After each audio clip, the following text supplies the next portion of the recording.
Buenas tardes, bienvenidas, bienvenidos a esta carta blanca con Cristiana Yataí y Itamar Vieira Jr. Itamar Vieira Jr. es un escritor, autor de la novela Torto Arado, Arado Torcido, en la edición castellana, editada por Pepitas de Calabaza.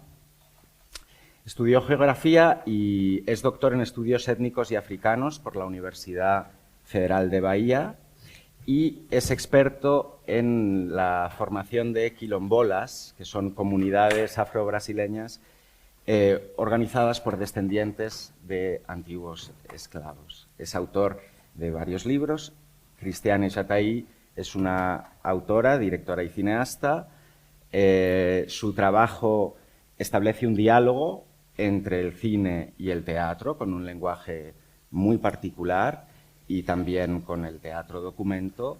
En el dramático se ha podido ver, además de Depois do Silencio, Entre Chien et Loup, entre perro y lobo, y O Agora que Demora. Estas las hemos visto hace poco aquí en el dramático.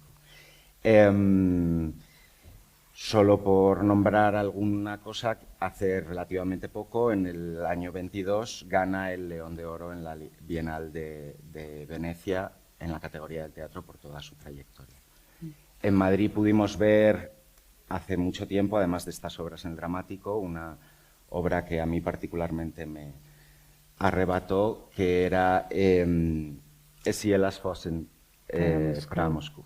Sí. Bueno, y Julia también. Y Julia también pudimos ver.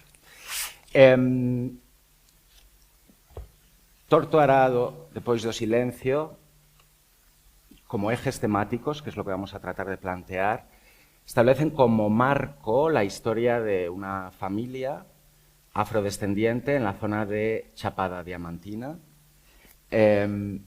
Trabajaron durante muchas décadas para esos latifundistas, propietarios, a cambio de morada. Esto significa que todo el trabajo que esas personas realizaban tenían que darlo a los propietarios de la tierra, estableciéndose una situación de cuasi, o sin el cuasi, esclavitud. De hecho, el título de la novela, Arado Torcido, entiendo que es una alegoría a ese instrumento de la tierra que sirve para labrarlo, pero que hay algo que es tortuoso, torcido, defectuoso. Como funcionario del Instituto de Reforma Agraria de Brasil, entiendo que toda esa experiencia que tienes pudo ser trampolín para poder desarrollar en la novela. ¿Podríais, los dos, puesto que lo conocéis los dos, hablarnos de esas condiciones materiales de las personas que retratáis en vuestras obras? Buenas tardes a todos. Me gustaría dar las gracias una vez más por esta invitación con Cristiana, esta directora a la que tanto admiro. Me gustaría darle las gracias también a la Embajada de Brasil por todo el apoyo que nos ha dado en España. Dar las gracias también al Centro Dramático Nacional por todo el apoyo y la organización de este acto. Para mí es muy interesante que la historia de Arado Torcido comenzara mucho antes de que yo trabajara en el Instituto de Colonización y Reforma Agraria. Yo era adolescente y tenía un gran aprecio por la literatura brasileña de la primera mitad del siglo XX. Se trata de una literatura de principalmente los autores de mi región, el nordeste brasileño, que despuntaron con obras importantes que trataban de la desigualdad y de ese legado colonial que todavía persiste en Brasil. Recuerdo que la génesis de esta historia vino de la lectura de esos libros. Hablo de novelas como Vidas secas, de Graciliano Ramos, obras como El 15 de Raquel de Queiroz, Tierras del Sinfín de Jorge Amado. Y esto me despertaron para contar una historia, aunque no tuviera ni experiencia ni madurez para hacerlo. Años después volvió ese deseo de contar esa historia, lo intenté una vez más y no funcionó, y ahí siguió ese deseo y me fui a trabajar al campo, no por elección propia, sino por necesidad. Me empecé a trabajar en el Instituto de Colonización y Reforma Agraria, y mi sorpresa fue que con 25 años llegué ahí al campo. Y las imágenes de esas historias que se habían descrito 50, 60, 70 años antes eran literales, estaban ahí, presentes. Y eso me sorprendió y pensé, ¿por qué la gente no habla ya de esto? ¿Por qué no escriben sobre esto? Yo me interesé por la literatura a partir de de esa incomodidad, conozco profundamente la literatura, aunque me haya formado en geografía, perdón, y luego me adentré en el camino de las ciencias sociales en mi posgraduación. Pero es cierto que mi deseo desde mi más tierna infancia fue el de ser escritor, no por condiciones materiales, sino por ese deseo de escribir. Y conocí la literatura brasileña contemporánea y no veía obras en el que se hablara del campo en Brasil. Para mí fue ese encuentro muy importante en numerosos sentidos. En primer lugar, encontrar una realidad que confluía hacia lo que yo quería narrar. Segundo, que esa experiencia me dio las condiciones materiales, me dotó de saberes que yo requería para contar esa historia. Después, creo que la literatura, al menos para mí, tiene un propósito. Estoy relatando y reflexionando sobre mi tiempo. Aunque se trate de una obra histórica, aún así, yo escribo con los ojos de hoy. No es el caso de este libro en particular, porque se remonta un poquito en el tiempo, pero está muy cerca de nuestros días, más cerca que el pasado. Lo que me intrigaba en particular era percibir las estructuras que moldearon América, Brasil, y cómo esas estructuras todavía gritaban y estaban presentes en este lugar, en el interior del país, en el campo. Estructuras que hablan de la explotación, que tienen una relación profunda con la esclavitud, que todavía reverbera de una manera muy intensa en el Brasil de hoy. Escribí esta historia, por tanto, en primer lugar porque tenía un compromiso conmigo mismo, y después porque quería contar esta historia para la gente que estaba a mi alrededor. Lo que pasa es que la novela recorrió un camino un poco especial.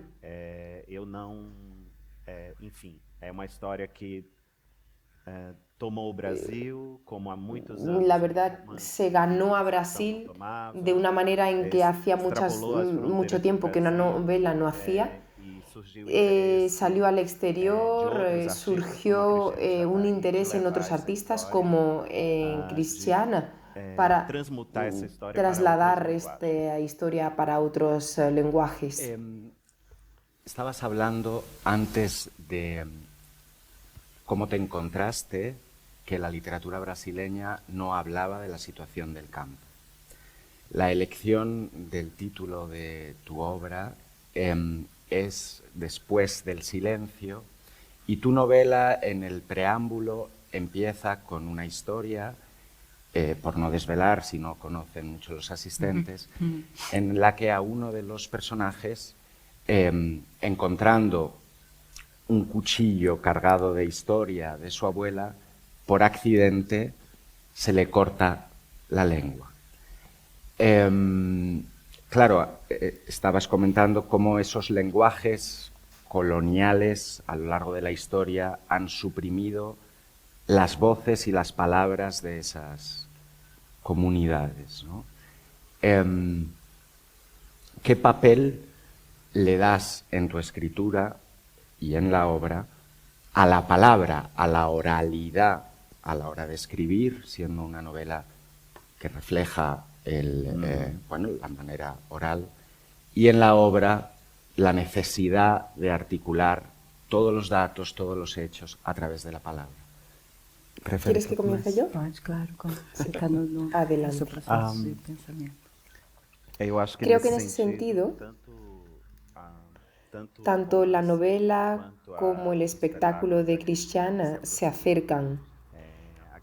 Christian sabe capturar un poco lo que es el proyecto estético de esta novela, el alma de esta novela.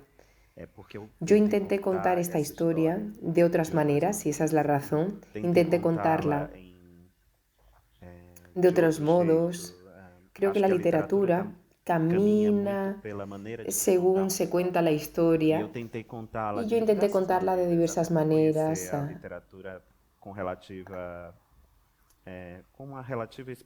Como yo tengo cierta experiencia con la literatura, podía hacerlo. Durante muchos años viví en compañía de esas personas, de esos campesinos y campesinas, y ellos hablaban. Siempre estaban ahí contando sus historias, hablando de su vida. Muchas veces yo necesitaba hacer ese registro para transformarlo en informes que eran importantes para mi trabajo. Y yo no contaba con un asistente que me hiciera la transcripción de los audios, yo mismo los hacía. Y recuerdo que hubo un momento, después de muchos días, horas transcribiendo, que escuchaba tanta armonía y tanta belleza en aquella manera de relatar el mundo y sus historias. Era una manera sencilla y al mismo tiempo profunda. Y hubo un momento en el que, imaginen cuando sucede una epifanía, pues yo ahí sentí que esa era la manera en que tenía que contar esa historia, como si yo tuviera que contar esa historia para el lector de una manera directa, tal y como esas personas me las contaban a mí. Y ahí vi que existía un proyecto estético que al menos servía para aquello que yo quería contar. Entonces, para mí contar esa historia, aproximando los dos hablares, hay una diferencia. Saben que Brasil es un país inmenso, hay muchos acentos, vocabulario diverso, dependiendo de dónde se encuentre uno. Yo digo que no hablamos la lengua portuguesa, sino las lenguas portuguesas. Y ni tan portuguesa es, porque en el vocabulario del portugués brasileño hay muchas palabras de origen indígena. Y cuando digo indígena estoy simplificando, porque hay muchas etnias indígenas. Palabras de origen africano, y también simplifico porque hay muchas etnias africanas. En el periodo de la diáspora emigraron muchas etnias hacia Brasil. Así que era un proyecto simple, pero que cobraba todo el sentido para la historia que yo quería contar. Y entiendo que el espectáculo de Christian, de la misma manera, lleva esto al escenario, porque los actores, que son los personajes del libro, pero también cargan en su cuerpo sus propias historias, y ellos narran esto de una manera diversa en el palco y directa, pensando también en las personas que están representadas en esta historia. Al aproximarlas a la oralidad se les hace un homenaje, porque se está escrita para nuestra comunidad y es importante para nuestro tiempo, para quien somos, para aquellos que no pudieron aprender a leer o a escribir. La oralidad era la forma de transmitir historias que no podían perderse. Entonces creo que camina por ahí, creo que en ese sentido decidí contar esta historia aproximándola de la oralidad, porque así encajaba con lo que yo quería contar. Posso? Bom, buenas tardes. Vou falar em Voy a hablar en português portugués también, o en portugués. En primer lugar, quería hablar del impacto que sentí cuando leí el libro, lo que me provocó. En primer lugar, como brasileña, fue muy fuerte realmente reencontrar algo que yo sabía, pero de lo que me había olvidado. Y por eso es muy importante escuchar a Itamar cuando él describe ese lapso en el tiempo. Hay muchas cuestiones, recuerdos de nuestro país, pero hay muchos recuerdos apagados. Muchas cuestiones del pasado se olvidaron y pueden continuar repitiéndose por el olvido. Y eso todo lo digo como brasileña. Cuando leí el libro me quedé muy impactada. En primer lugar, porque me parece fenomenal y genial la manera en que Itamar cuenta esta historia, pero principalmente en aquel momento percibir que algo continuaba aconteciendo en Brasil y que lo ignorábamos. Entonces una cuestión sobre la invisibilidad y el olvido. Fue muy bonito también porque es sobre el pasado. La parte violenta del libro es porque el pasado continúa en el presente. Es un pasado que todavía no hemos conseguido transformar, que continúa en el presente. Y él lo sabe. Yo me terminé el libro y comencé a leerlo otra vez, porque no me quería separar de él. Inmediatamente, cuando terminé la segunda lectura, fue contactar a Itamar y preguntarle si podría, si tendría interés en que yo lo transformara en otra expresión artística y que pudiera viajar al extranjero. Y fue impresionante la fuerza que adquirió en Brasil. Hay algo que nos liga a esta obra, a esta historia, pero también tiene mucha fuerza. Tiene mucha fuerza hablar de este lugar, que no es una isla, porque no lo somos, y que se expandió a muchos lugares del mundo. No tengo ni idea de a cuántas lenguas se tradujo, a más de 20, y continúa llegando a personas de culturas y de lenguas tan diferentes. Cuando hablé con Itamar, él fue muy generoso porque me abrió la investigación, me dio la oportunidad de escuchar esas voces que él oía y que le provocaron esa epifanía. Y esa epifanía que yo tuve al leer el libro me dio la oportunidad de retomar esa epifanía al escuchar las voces reales de ese libro. Ese libro que fueron ficcionalizadas tan genialmente. Y esas voces me dieron la fuerza de ver cómo hacer mi obra. Estos personajes que Itamar describe, las voces femeninas, de una manera tan impresionante. Cuando se habla de los lugares, de las hablas, Itamar consigue trasladar esa voz femenina de una manera muy sensible y profunda. Cuando vi el talento, de alguna manera todo se corporificó en el sonido de ellas, y para mí se volvió muy necesario que esas voces de alguna manera estuviesen en el escenario y están presentes, como Itamar dijo, en las voces de las actrices, en la voz de Gal, que es muy importante en este trabajo porque ella viene de una comunidad y hace ese puente entre el allí y el aquí. Y en este documental ficcionado hacen algo que para mí es realmente esencial, que es apropiarse de una ficción, de una historia que no es la historia de ellos, que está reescrita, pero la cuentan como si fuera su historia.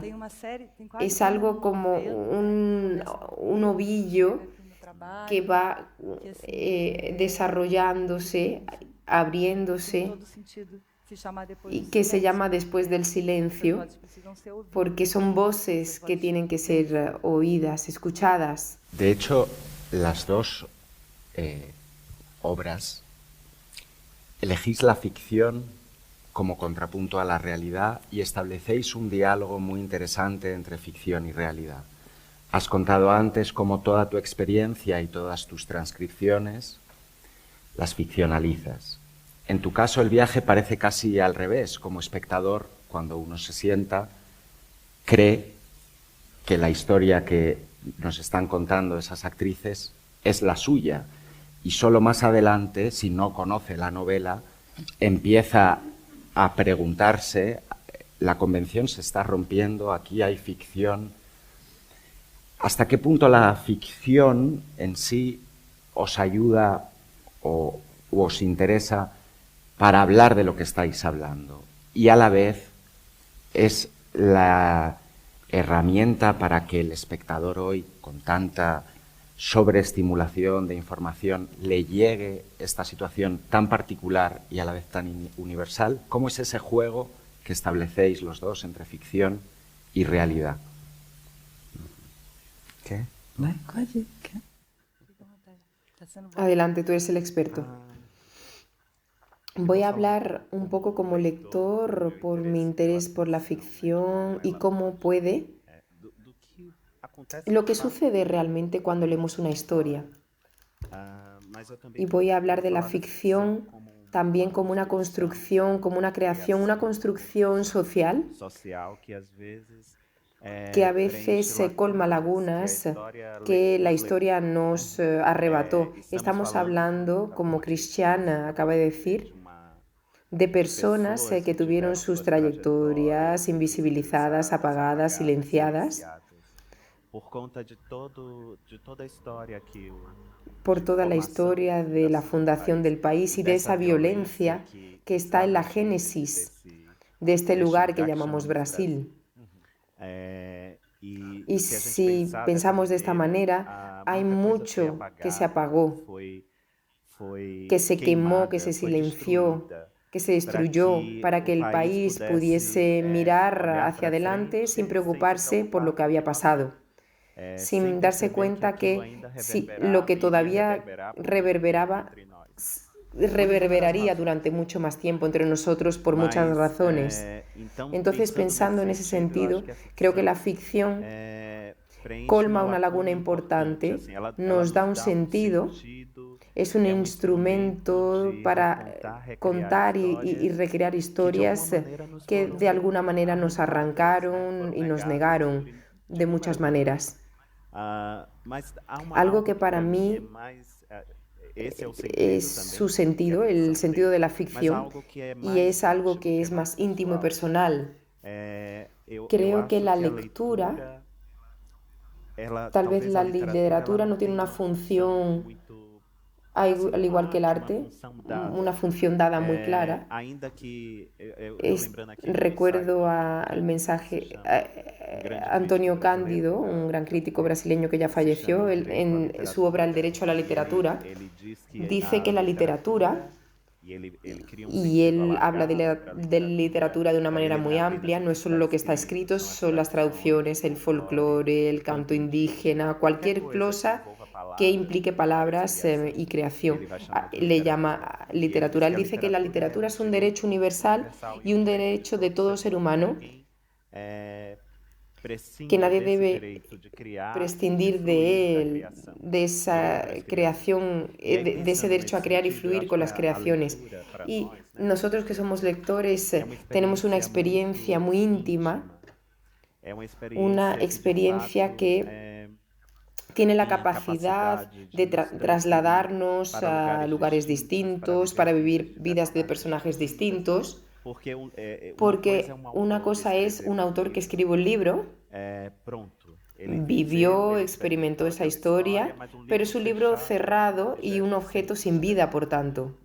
El libro se transforma cuando encuentra el cuerpo de quien lo lee y encuentra literalmente el cuerpo de quien lo lee porque leemos por los ojos. Son los ojos lo que son importantes para leer. Por supuesto, quien no puede leer siempre va a poder escuchar o va a poder pasar su dedo para poder comprender esa historia.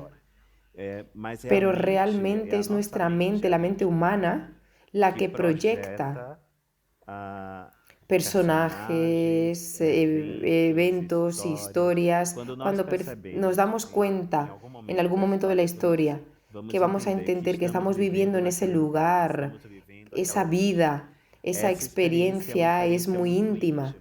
Y tal vez esta es la razón por la que tiene la capacidad de provocar empatía en quien lee. Nos permite esa alteridad, porque no importa mucho si se es europeo, sudamericano, si nació en otro lugar. En el momento en el que se tiene el corazón abierto y la mente abierta para vivir la vida de los demás a partir de sus perspectivas, se coloca en ese lugar y en esa alteridad. Hay una historiadora estadounidense, Lynn Hunt, que escribió un libro que se titula La invención de los derechos humanos.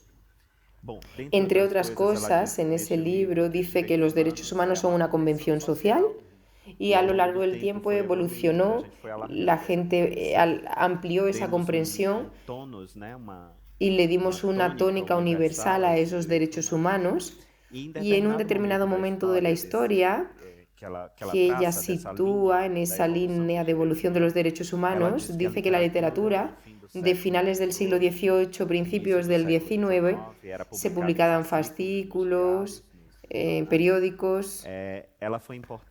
Fue importante para que la clase letrada de muchos países en Europa, en Estados Unidos y en otros lugares pudiese leer esas historias y compartir algunos dramas. Primero, tal vez el más inmediato fuera la condición de la mujer en la sociedad, y todavía tiene mucho recorrido. Historias como la esclavitud, por ejemplo. Compartir esa literatura fue fundamental para que se crease una comprensión más compartida de lo que serían los derechos humanos. Y tomando esa premisa de Lynn Hunt, creo que la literatura, aunque no tenga una función, tiene ese papel de que la gente pueda vivir la vida de otros, y por eso la ficción tiene un poder mayor que el de un documento histórico o de una investigación académica. Porque la investigación académica, el documento histórico, tienen un lenguaje propio, pero aún así no es el lenguaje que nos arrastra hacia las páginas de un libro, el lenguaje que nos arrastra para vivir una historia.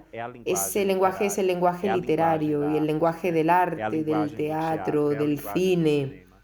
Es decir, para mí la ficción tiene su importancia por esta razón.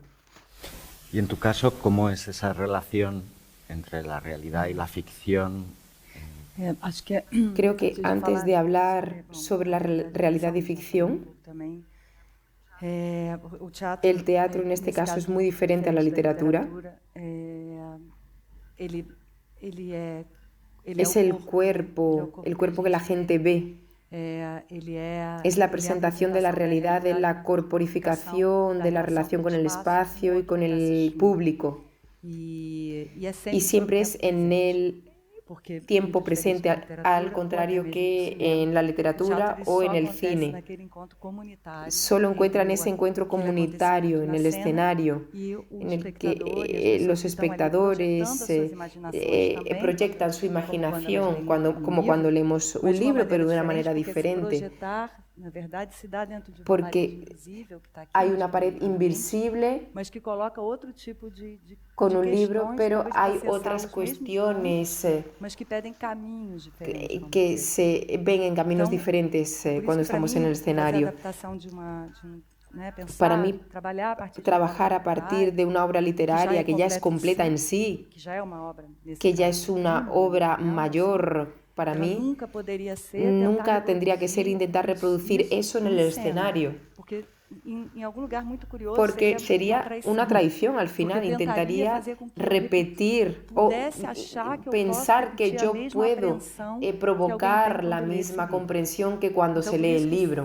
para mim é Para sempre mí es lugar de algo como é que isso siempre que atravessa a cena, atraviesa el como é escenario. que é Y essencial eso es de alguma esencial medida para mí dentro de da la relación relação que yo posso puedo construir construir con el a cena, esteja lá. escenario. Por isso que nesse caso, Las as actrices, por atrizes ejemplo, asumen assumem que elas são son las E personajes, elas assumem que elas são as personagens, a- mas elas assumem que elas são as personagens como como se elas estivessem si se se apresentando estuvieran como as presentando personagens, e não com uma quarta al parede, né, como a público, gente diz, fechando essa cierran relação e fazendo com y hacen que el espectador se sienta voyeur de la situación.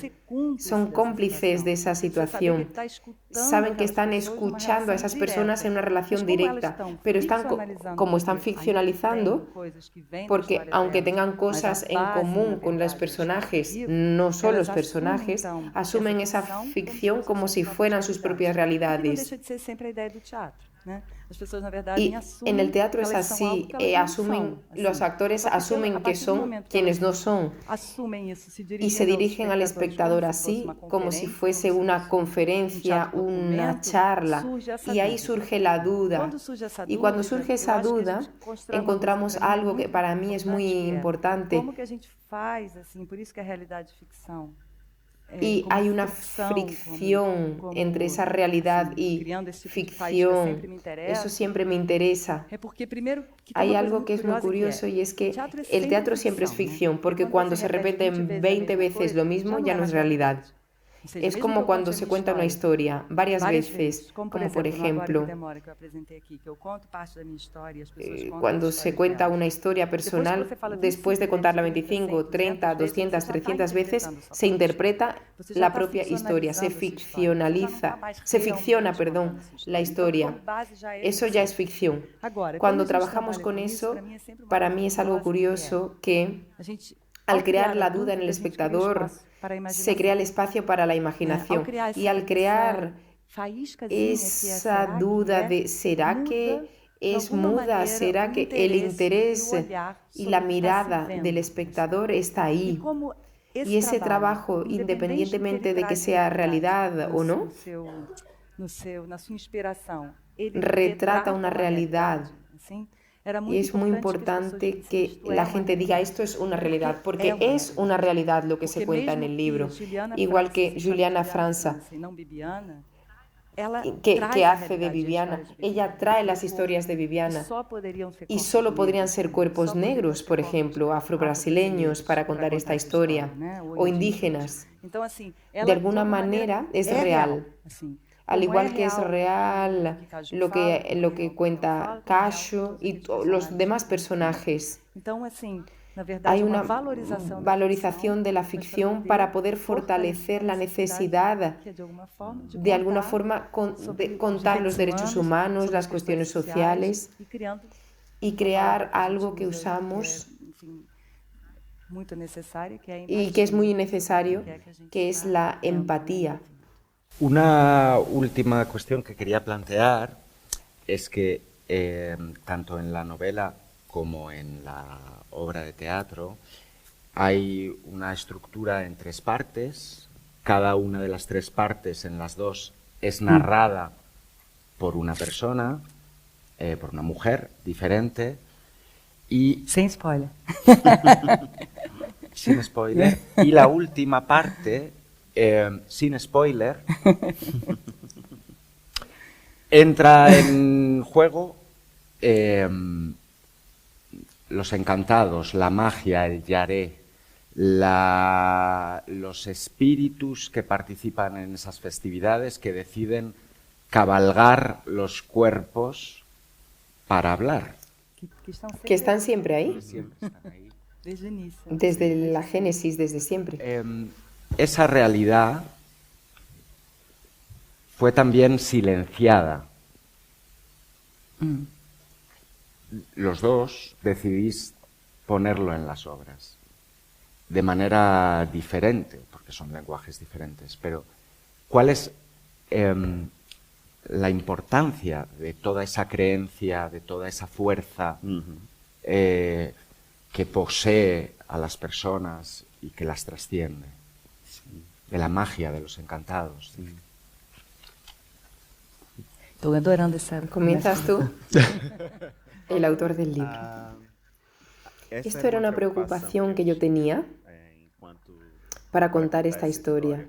Ya de por sí era una historia muy diferente a la que yo intenté contar al principio. Tal vez este elemento subjetivo, mágico, esa experiencia mística no existiese en el principio, en la primera historia. Y después de años trabajando en la Chapada Diamantina, tuve contacto con esa creencia, con el Yaré, y con esa manera tan particular y tan propia de mirar y de ver el mundo, de observar el mundo, de vivirlo. Para algunos puede ser una religión, una práctica religiosa, pero yo estaba ahí como investigador, como científico social.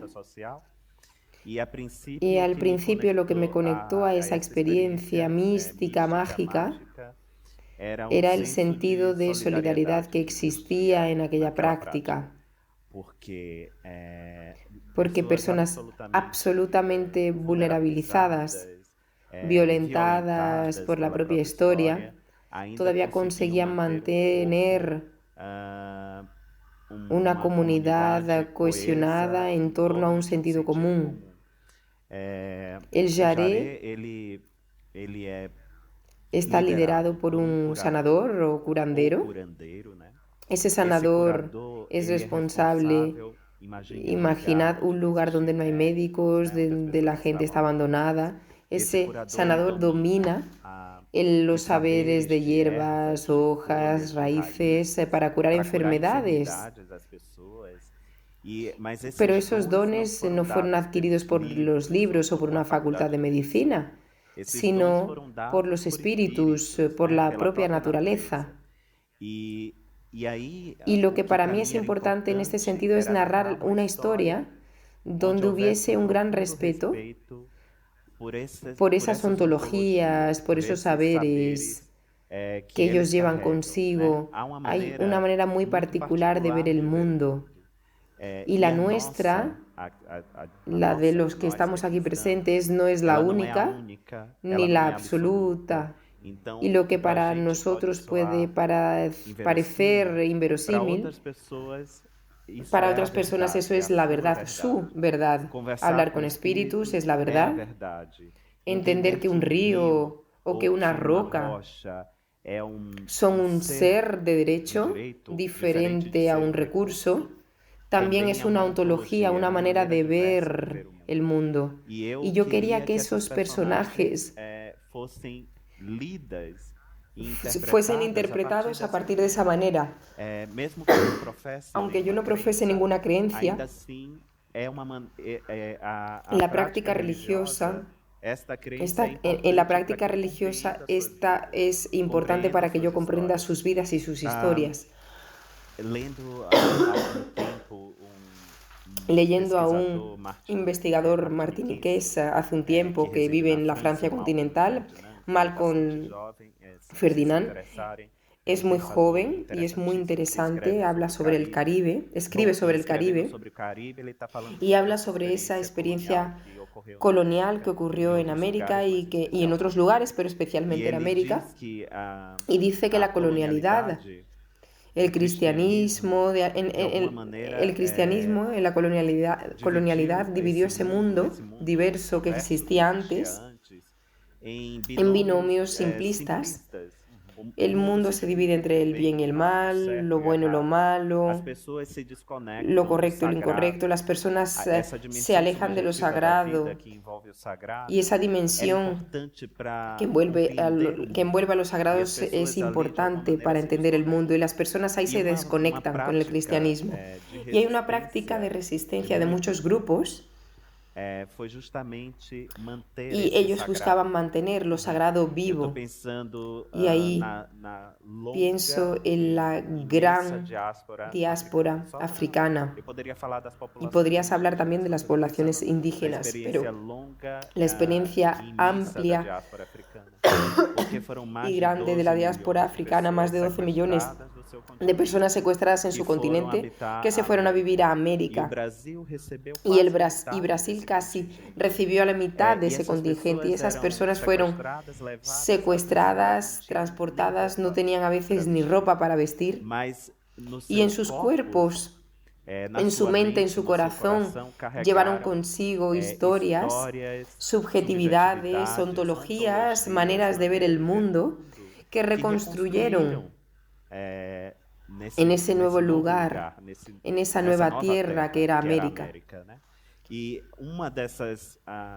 una de esas creencias es precisamente el Yaré, pero hay muchas más. La santería en Cuba, el candomblé en Brasil, la umbanda y muchas otras que van a derivarse de ellas. O sea, para mí, narrar esta experiencia mística, mágica, era también aproximar al lector de una manera honesta a la subjetividad de estos personajes, para que se recuerde que no hay solo una manera de ver el mundo y de vivirlo. Hay numerosas maneras y si queremos comprender al otro tenemos que hacer ese ejercicio para también entender sus orígenes, sus credos, sus convicciones, su vida. Muito lindo.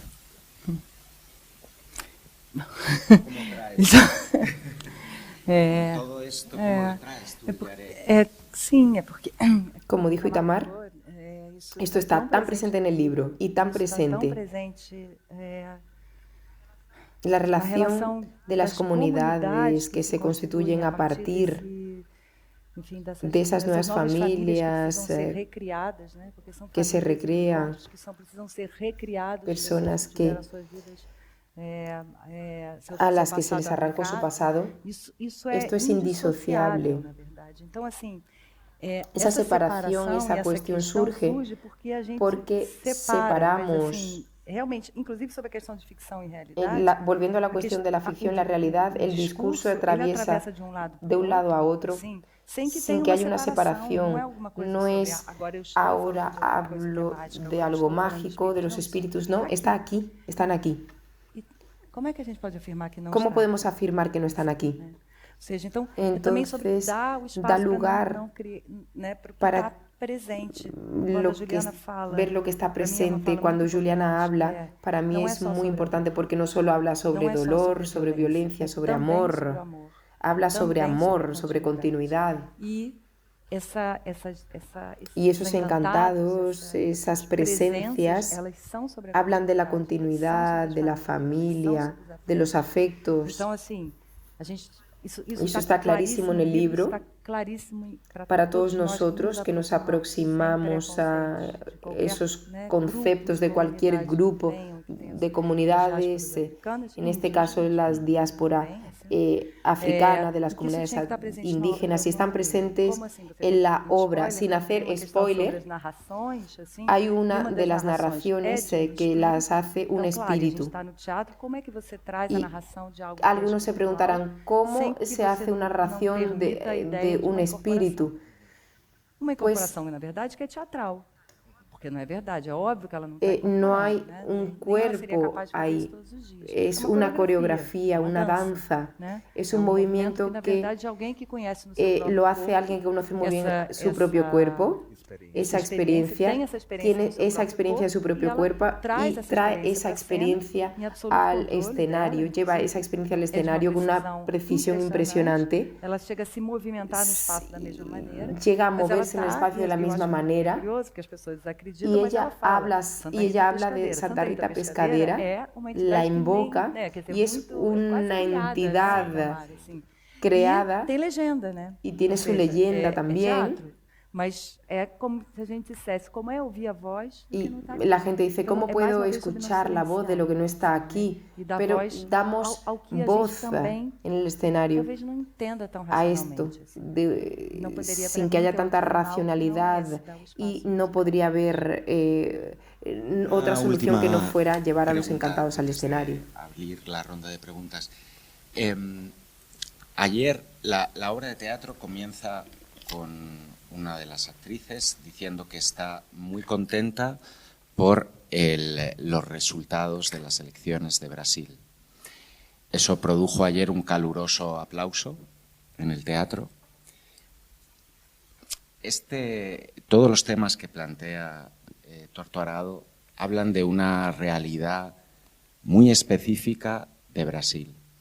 Sin embargo, como habéis contado, la novela está siendo traducida y teniendo una trayectoria de ventas, un éxito de ventas brutal. He leído que se va a hacer una adaptación también puramente audiovisual, sin diálogo de teatro. ¿Qué creéis que atraviesa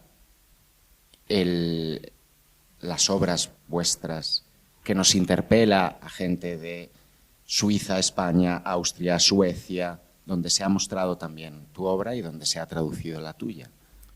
Dejo a Cris comenzar, que ya ha comenzado muchas veces. Primeiro, La recepción del espectáculo en el público extranjero. eu acho que é porque é Creo que es profundamente porque es profundamente humana y nosotros no somos una isla. Então, eu acho que Creo que es tan verdadera. Hablo ahora del libro. Que eu acho que, assim, que creo que nos invita a adentrarnos en la historia. imaginar o quanto isso desperta também Des- olhar que não tem como negar, que é sobre o Y Brasil. es innegable entender que es sobre Brasil, la fuerza, la potencia, la importancia de Brasil está ahí. Sim, e Es claro obvio. que o El miedo que se tem, tiene también que ocorreu, y né, durante el esses miedo 4 que anos, se que foi ha tenido realmente estos últimos muito años, que han sido assustador, aterradores, foi assustador para fueron vocês que estão fora. aterradores para los extranjeros, imaginen Mas, para e nosotros. claro que isso potencializa, na Y, verdade, y hay desejo de un tentar entender que lugar é deseo esse de que está entender acontecendo. el lugar en el que Mas, está independente sucediendo disso, eu esto. acho que principalmente Y vem do valor da principalmente própria obra. viene del O teatro valor atravessa de la sempre a obra. pessoa, assim como a gente lê e no Cuando Brasil vários tem en livros Brasil que não se falam da hay nossa muchos libros que no hablan de nuestra realidad y que se convierten en bestsellers. Eu acho que essa, na verdade, é a Y esta es la capacidad del Na arte verdade, atravessa as a culturas. y atraviesa las culturas, porque hablamos de Sobre a nosotros. peça, Volviendo a la eu obra, acho que também é creo pouco que sobre isso. Essa minha questão es sobre sobre la essa experiência de ser uma experiencia artista, fala muito da de, realidade brasileira, porque ainda que eu esteja fora de do hablar Brasil, sobre na maior parte das Brasil. minhas Yo, criações, aunque viva en el o extranjero, Brasil está muito tengo muy dentro de mim. presente Eu Brasil, sempre siempre falo sobre o que está hablo en mis acontecendo obras lá, sobre Brasil, muitas sobre vezes, su algumas vezes actualidad, diretamente, outras vezes não a veces diretamente. directa, otras indirectamente. E eu Y acho que é creo isso, que assim, é es alguma coisa algo, que é quando a gente cuando toca numa tocamos una questão cuestión que é que es profundamente sobre nós, nosotros, assim, quando eu falo nós, sobre la humanidad, assim, vivendo as nossas los dores, dolores, os los nossos medos, miedos, os nossos, nuestras nossas esperanzas, assim. A gente tá falando hablamos en la misma lengua, assim, aí nesse sentido mais amplo da palavra. no E implica aí, la palabra, aí y chega, ahí llega assim, eu fiz a la projeto gente. que chama Yo hice un proyecto que se llamaba Utopía.doc, em que eu conversei hablé con mucha muitas gente pessoas, assim, de diversos lugares, porque também trabalhei porque bastante trabajé durante un tiempo sobre los refugiados, assim, né? Sobre essa la ideia idea de você tem que dejar abandonar su sua casa casa y e encontrar una nueva. E eu, nesse caso, eu estava trabalhando com Homero, Trabajaba con Homero, con e Lysis y também con com las as 3 três hermanas que foi onde surgiu esse projeto. en este proyecto y Eu hablaba conversei com, sei lá, con pessoas personas de muchos lugares. Y una de las preguntas que le hacía eram três era perguntas sobre sonhos, sueños. assim, qual é ¿Cuál es su sueño? ¿Cuál es su deseo? ¿Cuál es su sueño como deseo? ¿Su sueño como utopía? ¿Su sueño político? ¿Y qué sueño tiene cuando duerme? Ellos contestaban en carta o a través de entrevista, y para mí algo muy revelador es que la mayor parte de los sueños que uno tiene cuando cuando duerme son los mismos. Independientemente de la cultura, de las historias, tenemos sueños muy parecidos. Y si soñamos cuando dormimos lo mismo, es porque tenemos mucho en común. Creo que es realmente el momento de dejar de construir muros y de abrir la posibilidad de crear más puentes. Creo que va de eso, que el arte va de esto, de crear puentes. Cuando hablas de sueño, recuerdo de nuevo a Antonio Cándido, que dice que el sueño es la experiencia de creación que cualquier ser humano puede tener, una creación consciente e inconsciente, pero una creación. Por tanto, él dice es literatura. Y cuando hablabas y cuando Cristiana hablaba, me acordé de un ensayo de Milan Kundera que se titula La cortina, y en algún punto del ensayo dice que la literatura se asoma a la condición humana. Y yo creo que esto tal vez sea la esencia de lo que la literatura es, esa capacidad de que a pesar de que leamos libros distintos, historias distintas, que están ambientados en lugares y en épocas distintas, atravesados por culturas diferentes, siempre hay ahí algo absolutamente humano y que va a conectar a cualquier historia. Habla de una región específica, de un lugar específico, una historia muy particular. Hasta quien viva en América Latina pueda reflexionar sobre esta historia en sus países, pero solo sería eso. Sin embargo, los personajes están atravesados por sentimientos que son humanos, por el miedo, el dolor, el amor, la valentía, los desafíos a los que todos nos enfrentamos en nuestras vidas. Yo no conozco a nadie que no se haya tenido que enfrentar a esta mezcla de sentimientos a lo largo de su vida.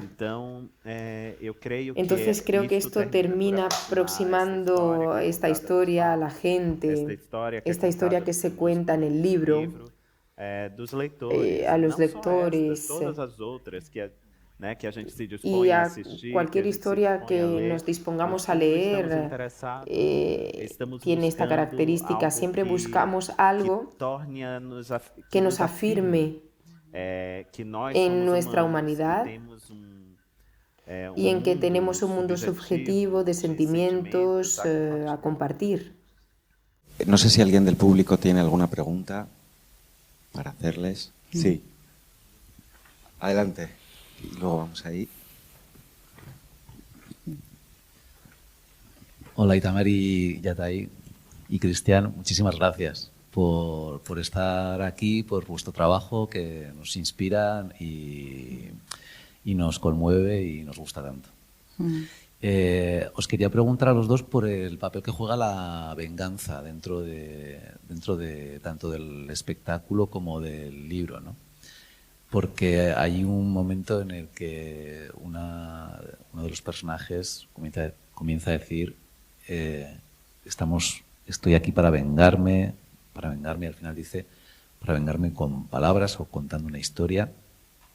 Y no sé, me tocó mucho, me conmovió mucho porque le da a la venganza una dignidad que no suele tener. La venganza no es algo que puedas decir por ahí, bueno, voy a vengarme. No. Y sin embargo, de ahí, en ese momento, tiene realmente una dignidad, una importancia y algo grande. Y no sé, me gustaría que me comentarais un poco cómo lo habéis articulado, cómo lo habéis pensado esto. Es muy interesante. Durante mucho tiempo estuve indagando en este tema de la venganza en algunas sociedades y comunidades, que no era el caso de esta comunidad en particular, pero en sociedades indígenas que existían y que todavía existen en Brasil.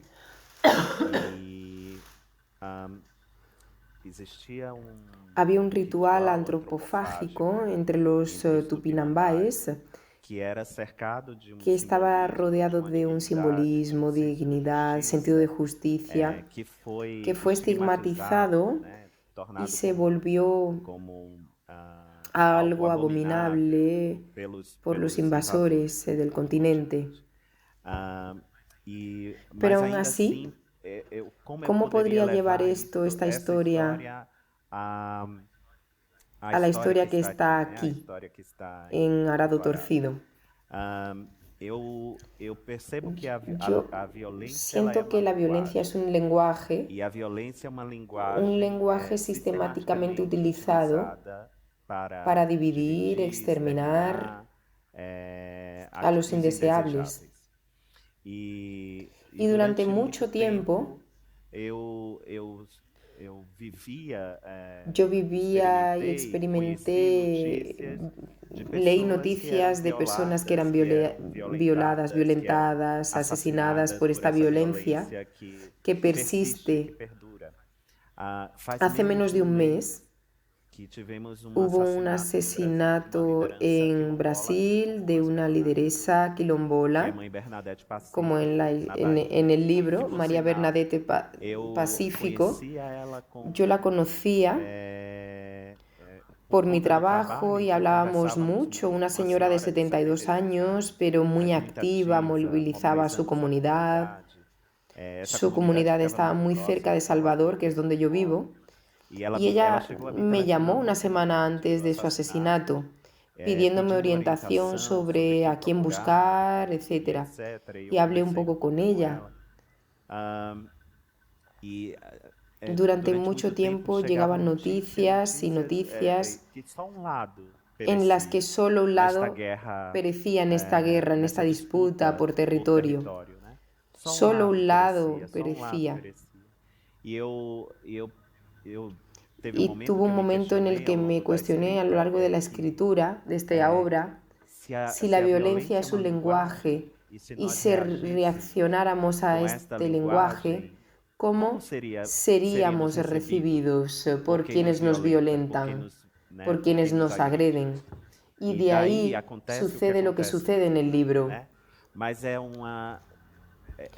Pero es diferente a la violencia que se libra de esa manera y de una manera que si para unos no es metafórica, para la historia sí lo es. Recuerdo una frase de Conceição Evaristo, una escritora brasileña que tiene muchos años de trayectoria. Dice que contamos historias para que la Casa Grande, y Casa Grande es un símbolo de la experiencia colonial y esclavista, eran donde vivían ellos, los esclavistas y los exploradores. Contamos historias, por tanto, decía, hay que despertar a la Casa Grande por todo el horror que hemos vivido.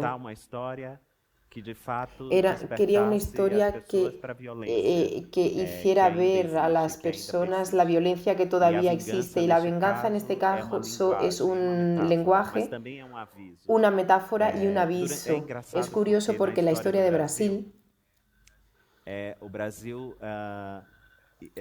muy interesante porque tuvimos una experiencia en el continente americano de una gran revuelta, una revuelta de venganza que fue Haití. La revolución de Santo Domingo, esa revolución haitiana. Y tuvo lugar casi 80 años antes de la abolición de la esclavitud en Brasil, y después de esa revolución que no llegó a buen puerto, desgraciadamente, 80 años después de esa revolución de Brasil, de esa revolución de Haití, Brasil temía volverse un Haití porque la población afrodescendiente era mayoría. Y parece que ese miedo a la haitinización de Brasil, tal y como se denominaba, todavía persiste, pero el día en que la gente vea la fuerza, despierten y vean el poder que ostentan, las estructuras se van a cambiar, todo va a cambiar. Y era más o menos esto. Nadie dormía tranquilo en Casa Grande. Los esclavistas, los exploradores no dormían tranquilos. Y espero que la gente a las que le importa esta explotación que perdura, esa desigualdad, que no tengan sueños tranquilos, que tengan historias que les recuerden que todos somos responsables de ello. Y creo que de esa manera, bueno, yo quería hacer una respuesta corta, pero creo que me he alargado un poco. De esta manera más o menos entra la venganza en la historia. Está respondido. Has respondido perfectamente. Hola, buenas tardes. Buenas tardes. Buenas tardes. Yo soy de Guinea Ecuatorial, un pequeño país en África que tiene la particularidad de tener el español como lengua oficial, por lo tanto somos muy especiales de cara a América. Yo vengo animado por ella, que me habla de una obra muy espectacular que espero ver mañana, pero tengo una pregunta un poco complicada.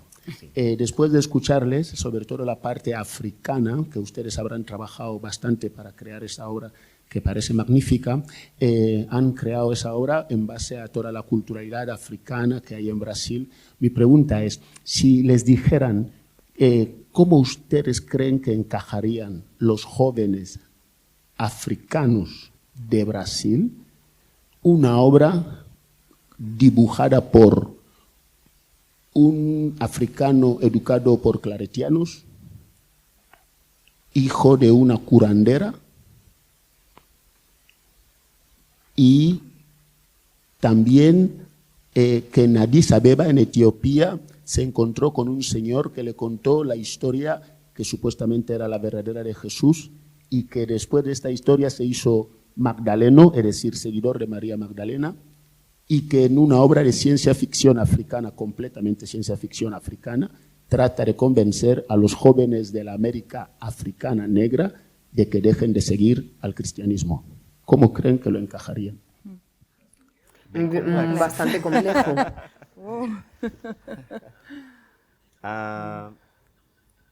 No sé si voy a poder responder. ¿Cómo se llama usted?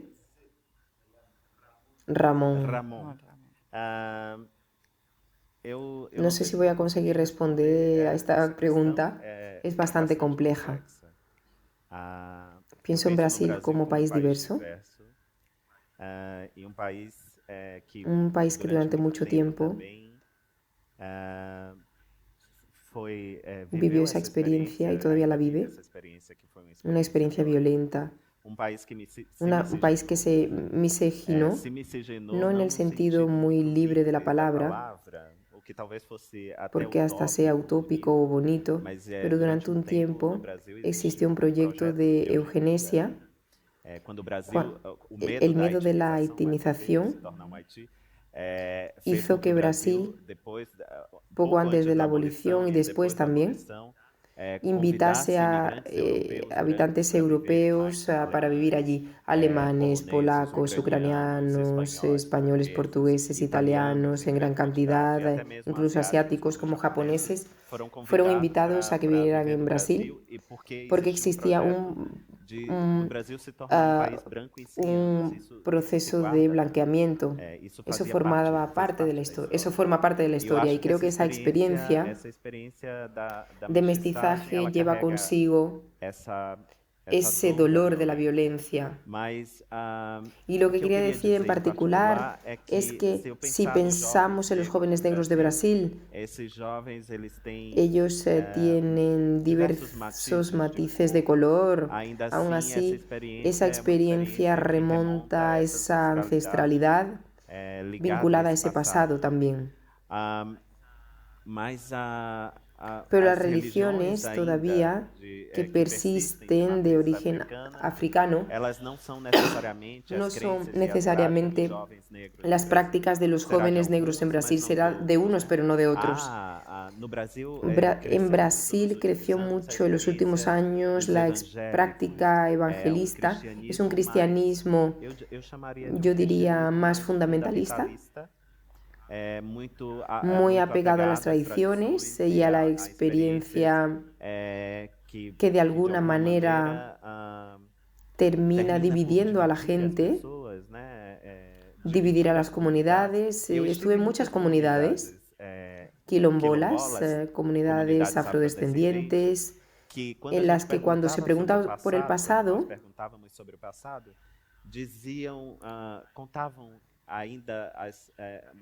cargaban esos orígenes y algunas prácticas animistas, espirituales, que sus antepasados trajeron del continente africano. Pero sabemos que África es muy diversa. Para Brasil, por ejemplo, a Brasil migraron también grupos étnicos que no profesaban esas creencias, eran islámicos. La revuelta de los malés, por ejemplo, fue una revuelta islámica. De esclavizados, importantísima, tal vez la mayor revuelta de esclavizados en pro de la libertad. Y los malés eran islámicos, no profesaban esa creencia. Entonces, creo que hay mucha diversidad en Brasil. Hay comunidades negras, periféricas, rurales o urbanas, y muchas de ellas ya no se practica ninguna creencia de esta entidad. Algunas van a resistir, otras no, cuando las personas crean conciencia, pero tal vez los que sean más vulnerables se dejan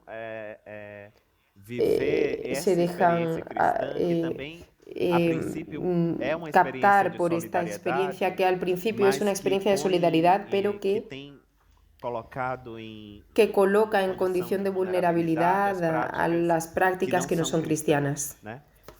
O sea, es una situación muy compleja. Podríamos hacer un seminario completo para hablar de esta cuestión espiritual y religiosa en Brasil. Lamentablemente soy el portador de malas noticias porque hemos llegado al final de esta carta blanca. Como sabéis, ahora a las 8 tiene lugar la función. Sí. Cristiane tiene que ir a trabajar con las actrices, a verlas, hacer su ritual de antes de la función. Sí. Os agradecemos mucho este encuentro y las magníficas obras de arte que compartís con nosotros y que, como ya han dicho, nos inspiran y nos alientan. Y muchas gracias por venir y por acompañarnos en este encuentro. Muchas gracias. Muchas gracias.